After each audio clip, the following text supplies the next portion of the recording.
Kootii rakkina maatii kootiin ilaalu jettee biyyaa baatee biyya namaatti yeroo haftu fayyaa deemtee si gara biyyaatti yeroo deebi'u baay'ee tokko namatti dhaga'ama, baay'ee tokko garaa nama nyaata. Egaa Waaqayyoo akka fedha isaa godha. Deemti kan hin galle harmee isiiti kan gubatamaa keessaan baane amma ifa kanarra jirtu hundumatti gubataa teessi. Ishee kan duute wayyeeyyoodha. Harmee isiiti kan gubate.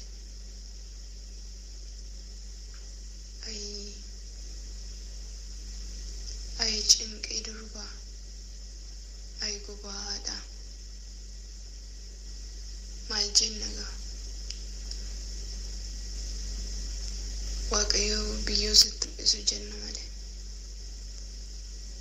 Baay'ee tokko isa dhugaa. Egaa Waaqayyo jajjabina maatii isheetiifis haa kennuuf isheetti illee biyyoo haa qallalchu. Qaniin keenyaan qanii ga'e irra dabarsuun hin danda'amu. Nus qanii keenya hin beeknu. Gaafa dhufte deemuu malee. Baay'ee tokko namatti dhaga'ama. Egaa wanti godhan hin jiru. Waaqayyo isaa hundumaa keessatti iyyuu sirriidha, dogoggora hin qabu. Waaqayyo biyyoota salphisuu hin kennu jedha. Nammoo adda jireenya jedhanii yeroo utuu namaaf hin milkaa'in nama jalaa fashalaa baay'ee namatti dhaga'ama. Garuu Waaqayyo sirriidha gochaa isaa hundumaa keessatti. Nama foonitti garuu hin ulfaata. Gaafii baay'eetti isaa maatiittis jajjabina haa kennuuf egaa Waaqayyo.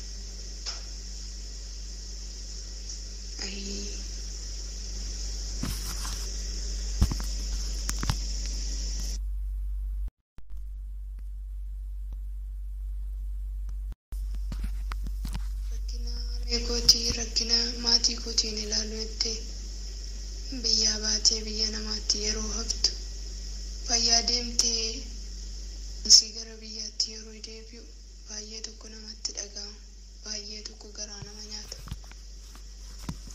Egaa Waaqayyoo akka fedha isaa godha. Deemti kan hin galle harmee isiiti kan gubatamaa keessaan baane amma ifa